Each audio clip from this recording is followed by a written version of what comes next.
ओम श्री गुरुवे नमः। ओम शांति शांति शांति। प्रणाम भगवान। भगवान योग वासिष्ठ महारामायण से निर्वाण प्रकरण उत्तरार्ध और शीर्षक है कुटी में लौटने पर श्री वशिष्ठ जी को अपने शरीर की जगह एक ध्यानस्थ सिद्ध का दर्शन, उनके संकल्प की निवृत्ति से कुटी का उपसंहार, सिद्ध का नीचे गिरना और वशिष्ठ जी से उसका अपने वैराग्यपूर्ण जीवन का वृत्तांत बताना।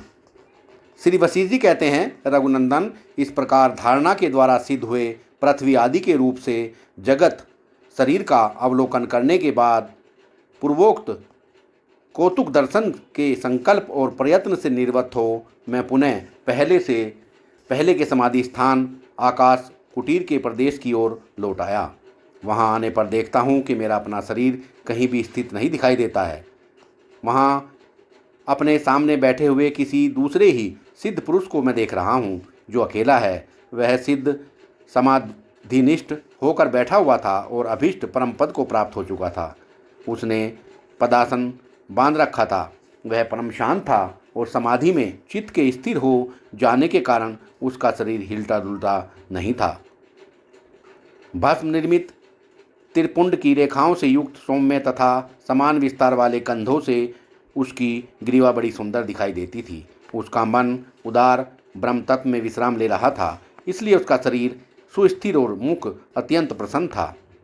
उस प्रसन्न मुख से सुशोभित उसके मस्तक की ओर जो निश्चल अवस्था थी, उसके कारण वह सिद्ध बड़ा सुंदर दिखाई देता था। नाभि के निकट उत्तान भाव से रखे हुए उसके दोनों हाथों की शोभा दो प्रफुल्ल कमलों की शोभा के समान जान पड़ती थी।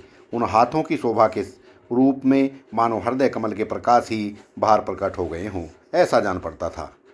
उन कर कमलों की प्रभा से यह सिद्ध पुरुष प्रकाशित हो रहा था। उसके दोनों नेत्रों की पलकें बंद थी।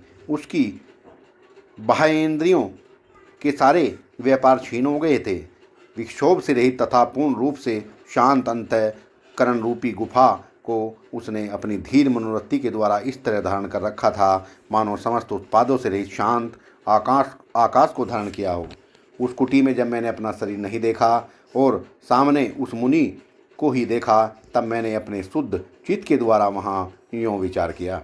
जान पड़ता है कि ये कोई महान सिद्ध महात्मा है जो मेरी ही तरह सोच विचार कर एकांत महाआकाश में विश्राम लेने की इच्छा से इस दिगंत में आ पहुँचे हैं। मैं समाधि के योग्य एकांत स्थान पा जाऊं, इस चिंता में ही पढ़कर ये सत्य संकल्पशाली महात्मा इधर आए हैं और इन्हें यह कुटी दिखाई दी है। उसके बाद दीर्घ काल तक जब मैं नहीं लौटा हूँ, तब मेरे पुनः आगमन की बातें इनके ध्यान में नहीं आई है और इन्होंने सब रूप में पड़े हुए मेरे शरीर को यहाँ से हटाकर स्वयं इस कुटिया में आसन जमा लिया है। मेरा वह शरीर तो अब नष्ट हो गया, अतः अब इस आतिवाहिक देह से ही मैं अपने सप्त त्रिलोक को चलूं। ऐसा निश्चय कर मैं ज्यों ही वहाँ से चलने को उद्यत हुआ, त्यों ही मेरे पूर्व संकल्प का क्षय हो जाने से वह कुटी अदृश्य हो गई और वहाँ केवल आकाश मंडल रह गया। फिर तो समाधि में स्थित हुए वे सिद्ध बाबा निराधार होकर नीचे की ओर गिरने लगे। मैंने पहले यह संकल्प किया था कि जब तक मैं यहाँ रहूँ तब तक यह कुटी भी रहे, परंतु अब वह संकल्प क्षीण हो जाने से कुटिया नष्ट हो गई और सिद्ध महात्मा क्षण भर में वहाँ से गिर पड़े। तब सुजनता या कौतुकवश मैं उन गिरते हुए सिद्ध पुरुष के साथ उस मनोमय अर्थात आतिवाहिक शरीर से ही आकाश से भूतल की ओर चला। गिरते समय उनका पैर पूर्वत पृथ्वी से जा लगा और मस्तक ऊपर की ओर ही उठा रहा। वे पदासन लगाए हुए ही वहाँ गिरे थे। उनके प्राण ने अपान वायु को ऊपर की ओर खींच रखा था, इसलिए वे पहले जिस प्रकार बैठे थे उसी अवस्था में आकाश से नीचे आ गए। वे सिद्ध पुरुष इतने ऊंचे से गिरने पर भी समाधि से जगे नहीं, क्योंकि चित्त के परमात्मा में दृढ़तापूर्वक लगे रहने के कारण वे अचेत से हो रहे थे। साथ ही उनका कोई अंग भी भंग नहीं हुआ, क्योंकि वे योग के प्रभाव से रुई के ढेर की भांति बहुत ही हल्के बन गए। तब मैंने उन्हें समाधि से जगाने के लिए प्रयत्न आरंभ किया और बादल का रूप धारण करके आकाश में गर्जन तर्जन के साथ वर्षा आरंभ कर दी। ओले और ब्रज गिरने लगे।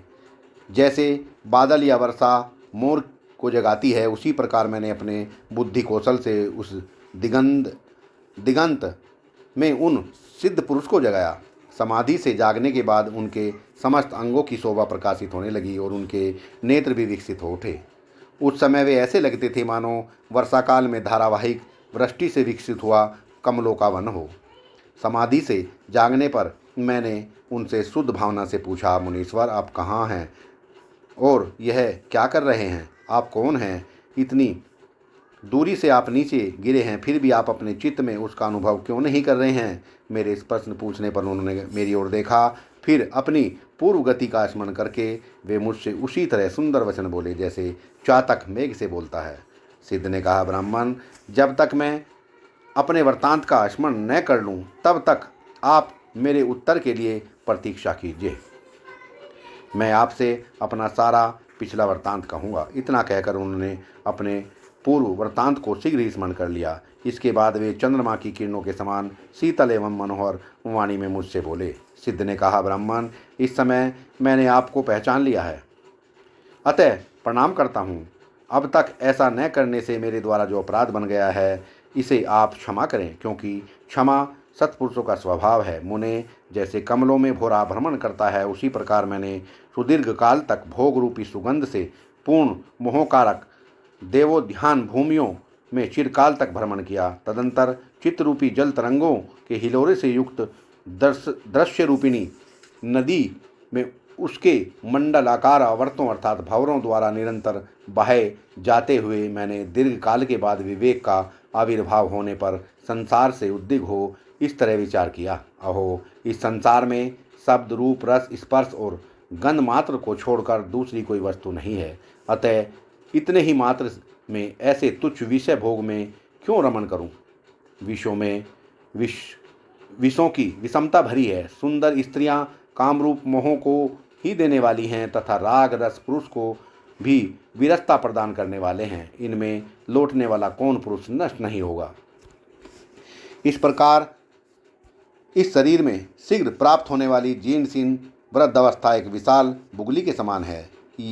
वह यही सोचती है कि मैंने इस जीवन रूपी कीचड़ या सेवार में बहुत बड़ी मछली पाली है। इसी भाव से वह इस शरीर को तत्काल उद्ध्वस्त कर लेना चाहती है। इस शरीर समुद्र में दिखने वाले बुलबुले के समान शीघ्र ही नष्ट हो जाने वाला है।